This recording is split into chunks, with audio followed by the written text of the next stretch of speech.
Hello there, I am Shashi Velat and I want to talk to you about Kalinga Fellowship. The fellowship is a multi sector, collaborative, collective impact initiative that aims to advance Sustainable Development Goal 5, gender equality. 40 million people are trafficked annually, 70% of them are women and children, generating a massive revenue of 150 billion US dollars for the organized crime of human trafficking. In 2020-21 Kalinga Fellowship, there are 5 multi-sector teams that have developed solutions to stop human trafficking. One of the teams is the Finance Coalition team, which has developed a solution to incentivize banks, financial sector, and insurance companies to take decisive actions to stop human trafficking. For more details, let's hear from the Finance Coalition team. Over to you, Rasika. Thanks, Shashi. My name's Rasika, and I'm representing an organization called Unchained. We provide advisory services to businesses, nonprofits, and other organizations in Australia and overseas on how to detect and mitigate the risk of modern slavery in their operations and supply chain. We also bring considerable lived experience in this space as well. So I'm going to introduce the context at a high level, and I'll let my colleagues furnish you with further detail. The Finance Coalition really came together to explore the systemic issues associated with human trafficking, modern slavery, and also gender-based violence. And what we found as we exchanged a diverse range of views, thoughts, and opinions, as well as lived experience in this space, is that often the issue of trafficking is addressed within a compliance or risk function within an entity. And there's often a lack of awareness within the banking and financial services sector regarding how big the issue is, how pervasive it is, and how relevant it is for finance sector entities. Apart from risk and compliance, we've seen a groundswell of legislation actually be implemented around the globe that's encouraging corporates and other entities to detect and mitigate the risk of slavery in their supply chains. But what we found was there was a real lack of integration between these pieces of legislation. And as it always happens, the follow through, that is, from an implementation perspective, it was quite limited. And there was often a lack of maturity in terms of how well they were implemented and the due diligence measures that were in place. I think last but not least, we can't actually get away from talking about the tools and technologies that actually support the detection of dirty money flows. And we found that these are quite nascent in their implementation, as well as the analysis that's actually required to make the findings from these tools real is still quite immature as well. What we're now going to do is we're going to play you a short clip that was created by our friends at the Mekong Club that really talks about the relationship between modern slavery and the financial services sector.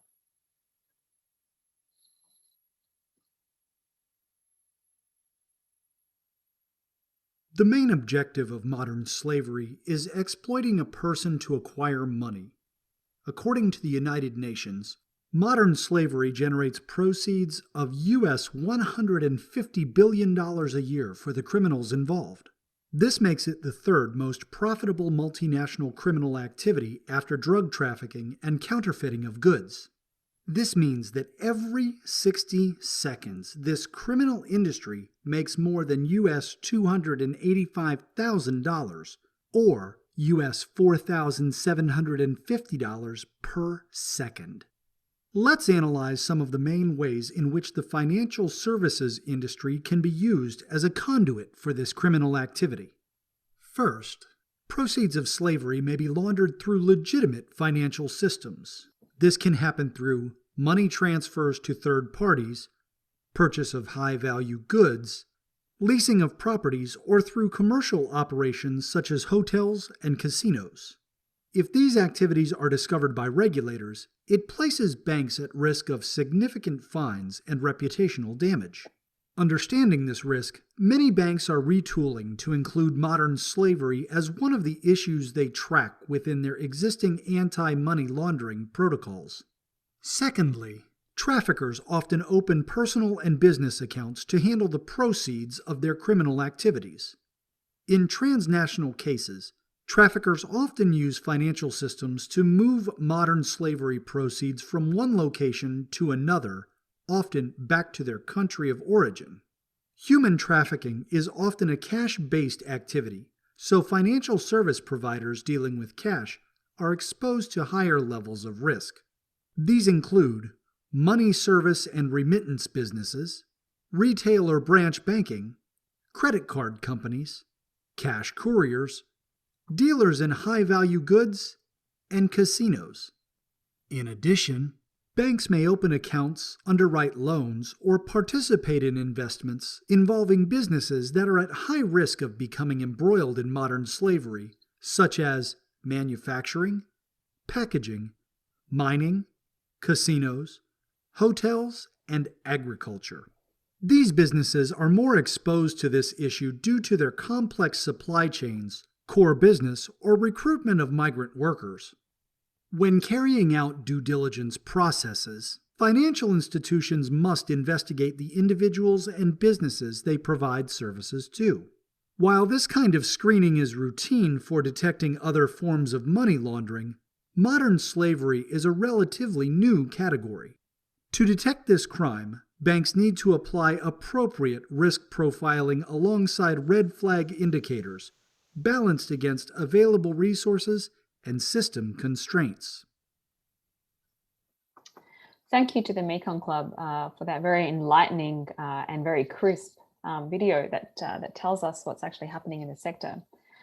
Now, as you can see, that video talked about the extent to which slavery actually impacts financial services entities. And it talks about the ways in which they can actually look at mitigating the risk within their operations, right? I guess what we found as the Finance Coalition, for banks, for instance, that were further along in terms of their awareness of the issue, they had started thinking about these considerations. But if you take Southeast Asia, for instance, there are many entities that are actually not aware of this issue, and they're inadvertently being part of the problem and exacerbating the problem. And furthermore, like Shashi mentioned before, this is actually a very lucrative and profitable business for the traffickers, and it's actually contributing to the financial flows of entities. And so for us, the key question was, how do we raise awareness? And in turn, how do we disrupt the economies that make this system viable? So I'd like to invite my colleague Shona to talk a little bit more about the finance ecosystem and take us through some scenarios in terms of how these flows actually occur. So over to you, Shona. Thanks, Rasika. And my name's Shona Tatchell, and I run a fintech startup that focuses on supply chains and ESG factors, specifically at the moment working with looking at modern slavery and human trafficking and how to combat that. I actually come myself from the banking system. I am a former banker, and as such have pretty good insights, I think, into understanding where the money might be flowing in the system, but also the lack of awareness that there actually is amongst employees within banks and other financial institutions as to what is actually going on literally under their noses. Now, this slide here, which looks a little like a spider's web, effectively it is a spider's web. When we were examining the problem as a group, we tried to think about this in terms of the system. What does the system actually look like? Who are the participants in this system? And what is the relationship between all of them? They're not distinct islands. They're not single entities that don't interact with each other. They are all essentially part of a web. And when we put together a systems diagram, which you can see in front of you here, we really saw that that whole web came together. Now in here we've got, we've identified banks, the different types of banks. There might be global banks, local banks, regional banks. They may be, for example, multilateral development banks that have a global reach.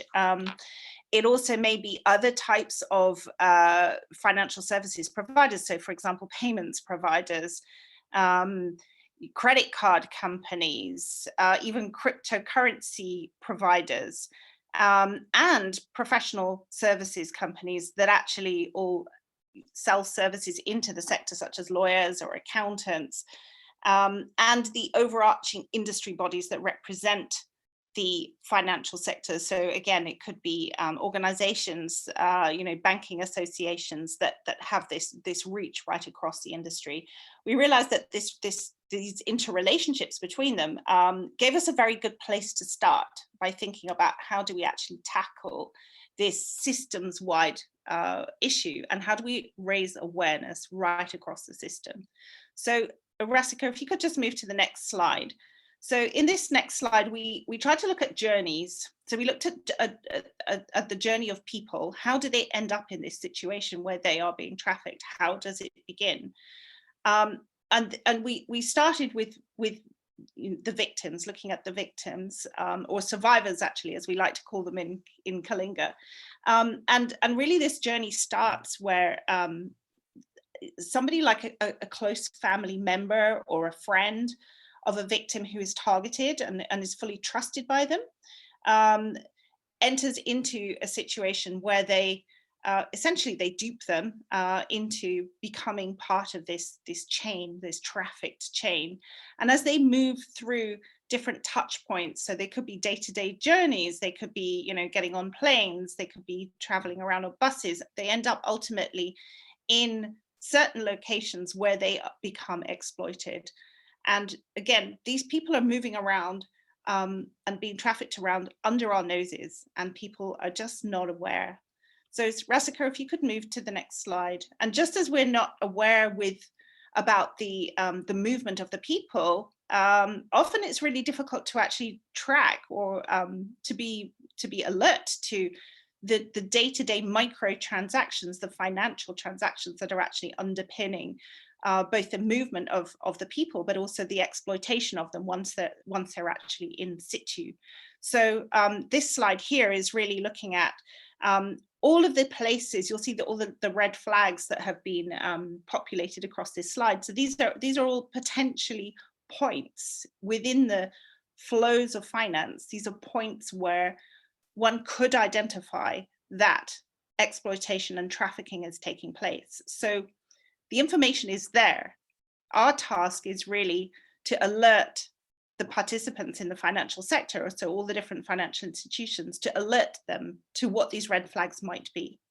And that's why we've undertaken the work that we have, which we're going to describe further in our presentation. Thank you. So next slide, I'm just going to hand over to my colleague, Jaya, who's going to talk about the regulatory landscape. Thank you very much, Shona, for that. My name is Jaya Chakrabarty, and I am a physicist turned data scientist, and I run tiskreport.org, which is a transparency in supply chains tracking platform looking at corporate compliance with human rights regulations across the globe. You can see that there is a huge rise in global regulatory awareness. Countries have come up, starting with California, looking at transparency of supply chains on a one statement basis, moving on to UK, and the UK has lit up businesses all over the world due to the scope of companies involved, which is over the 6 million turnover, but not restricting to the country. But even with all of this awareness, we haven't got the right level of impact, because legislation, as ever, is a blunt instrument for tackling such a complex crime as we've seen in terms of money flows and people flows. And obviously, had legislation been that effective, we wouldn't be having any crime on the planet at all. We do need to change what we're doing. We need to change what we're doing if we're to have meaningful impact. Could you move to the next slide, please? Thank you. So what is it we need to change? Okay, so we've seen where the money goes, or we've seen where we don't see where the money flows. We know that the traffickers are incredibly talented and experienced at taking advantage of financial systems and coercion and ways in which they can look like normal transactions. And yes, even with the legislation coming up, the awareness of human trafficking is so very low that we allow those crimes to continue going. Banks are aware at certain levels, but not certainly at cashier desk level and in other places. And so we need to make sure that those who are spotting these crimes are celebrated so that we can show what good looks like. That's the reason why we looked for an award. Next slide, please, Jessica. So a banking sector award, we need to reward the right behaviour. There may be legislative sticks growing across the globe, but every single game needs a carrot. We need to show what good looks like, and we need allies and friends in this fight. And in order to create collaborators, we need to show what collaboration really looks like. So finding the heroes, joining the dots, showing what good looks like, showing real partnership working, because no one entity is going to be able to solve this problem. It has to be done in collaboration, in partnership. So in addition to encouraging good systems and good frameworks and celebrating heroes, we need to join the whole thing up together. And so in terms of the detail of our award, reward and award ideas, I'd like to hand over to my colleague Johannes to talk about that detail. Next slide, please. Thank you, Jaya. My name is Johannes. I'm a partner in the Global Financial Markets Group of the law firm Clifford Chance. The team from Kalinga, the Financial Coalition, has begun to put together some basic criteria for the awards. Those criteria are based on the experiences and the learnings that the Financial Coalition picked up really during this whole process, and some of which have been presented on the previous slides that you've seen. You see some of the criteria here on these slides for both individuals and organizations. For individuals, for example, they would include the criterion on whether the applicant's contribution solves a relevant problem related to the issue of modern slavery.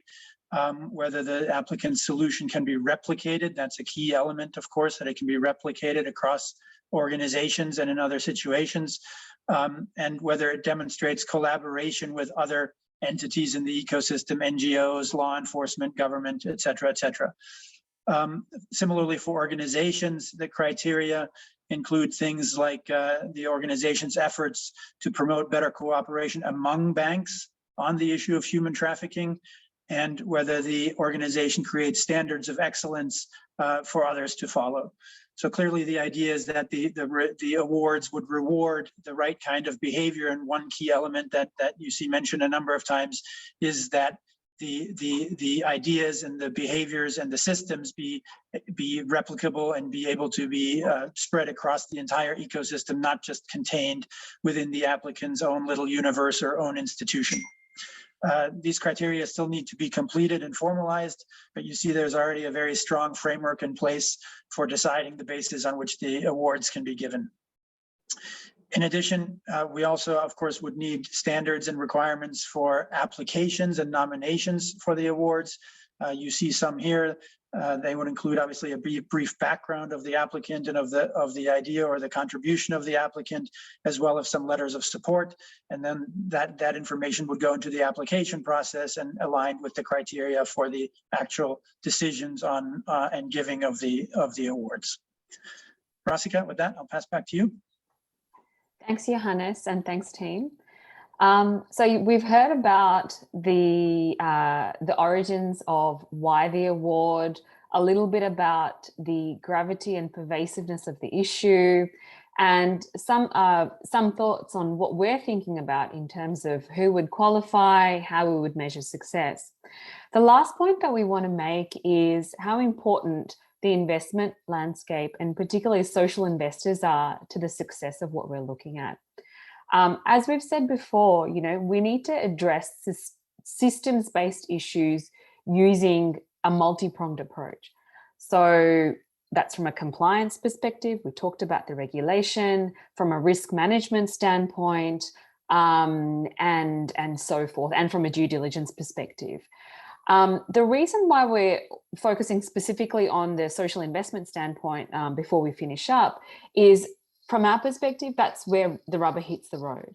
So as you can see there on the top left, there's a little article which actually talks about how investor pressure, and this is a UK example, but I can tell you it's a similar scenario in Australia, in the US, which have been leading from a legislative standpoint, how that's actually forcing change, not just in terms of the supply chain of portfolio companies, but it's also causing investors to rethink the sorts of products that are part of ETFs, for example. And so, as it says in the middle, it's time to get real. And we think that working with investors and social investors, whether that's impact investors, venture philanthropists, those who are taking an ESG lens to investment decision making, we think it's really, really important to target that whole ecosystem, but really find the best ways to leverage them to, number one, get them involved and engaged in this award, but ensure that this award then translates into follow-on action. The last thing that we want to say is, I think there's a general awareness about how much the responsible investing landscape has actually grown in the last 5 to 10 years even. There's trillions of dollars of untapped capital that's waiting to be invested. And we're really hoping that in making human trafficking and slavery unviable, we're going to attract some innovative products and potentially services. The last thing I'll touch on before handing back to Shashi is, some high-level thoughts that we've had in terms of implementation. As you can see, we've outlined some sort of rudimentary steps in terms of getting this award up and running and off the ground. There are two key things that I would probably want to emphasize from this slide. The first one is, this is not just about the award in itself, but it's about raising awareness through the process of the award. So we actually think that there's going to be awareness raising and training initiatives that educate and provide guidance to the ecosystem that we reach. And then the second thing that I'd say is, for us, it's about ongoing sustainability. So it's not just about the inaugural award, but really taking it beyond year one and helping it to grow across sort of transnational boundaries, because this is in effect a transnational problem.